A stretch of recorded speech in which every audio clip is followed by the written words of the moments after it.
Hello everyone, welcome to ET Studios, and today we're going to be testing Vermintide 2 versus its own recommended requirements for a fairly simple reason, because as you can see right now on the screen we have the system requirements for Vermintide 2 on Steam, and although the low minimum requirements are a GTX 460, an i5 2300 which isn't too bad, and 6GB of RAM, the recommended requirements are an i7 3770, a GTX 970, and 8GB of RAM.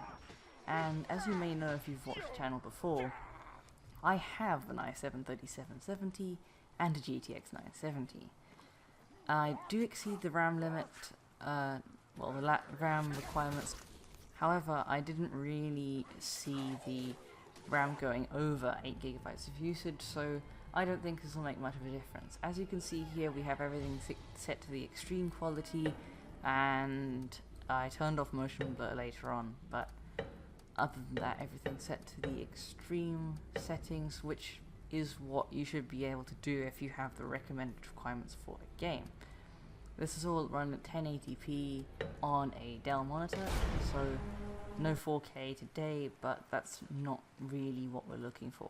So as you can see here, we have 60 FPS to the high 50s to low 60s in the lobby, which is a fairly graphically demanding area. As you can see, the GPU's at 99% here, and the CPU's not too high because there's no real combat going on. While I was doing my actual gameplay, I didn't have the FPS counter enabled, or even though I was recording, but I did see that it dropped into the high 30s, and most of the time stayed in the 60s until you got into heavy combat or into an area that there was a lot going on when you had all of the enemies spawning in and attacking you. But it was very smooth. It's very similar to the story of Witcher 3, which if you don't know already, if you even have 30 FPS on that game, most PCs manage to have their 0.1% lows and 1% lows very high, which means you're not going to have very much stutter, and you're not really going to notice the fact that it's a really low frame rate, and that's what happens in this game as well. You don't really notice, even when it's dropping into the 30s, that it is, and it doesn't really take away from the gameplay.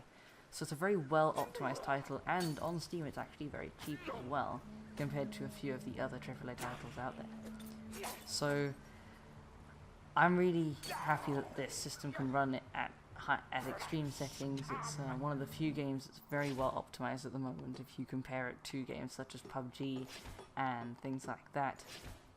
There's a few games coming out nowadays which are a bit more optimized like this, and I hope to see the trend continue with all the ones coming out, because you shouldn't really need a 1080 Ti to run a basic game.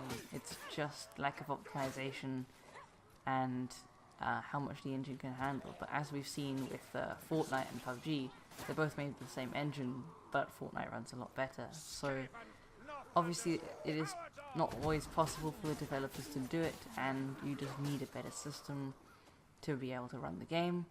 But I hope that this can continue on with newer games coming out, because the game does run very, very nicely on my system, and didn't drop below 30 FPS ever. I don't even think it went below 35, so that's very impressive. And I don't have any other hardware to test it with right now. My laptop did just get back, but I haven't installed it on there yet, so I don't have a comparison to anything else. But if that's something you guys would like, I will do that in the future. So thank you everyone for watching. It's a nice short quick video about the optimization, and if I could, I would test the minimum requirements, but I do not own a second generation i5, nor do I own a GTX 460. But maybe someone else out there has done it, and if they have and I find it, I'll link it in the description below. So if you like this kind of content, please like and subscribe. I will be doing some more content on Vermintide 2. I use Space Engineers and stuff like that as well, and a bit of PC content.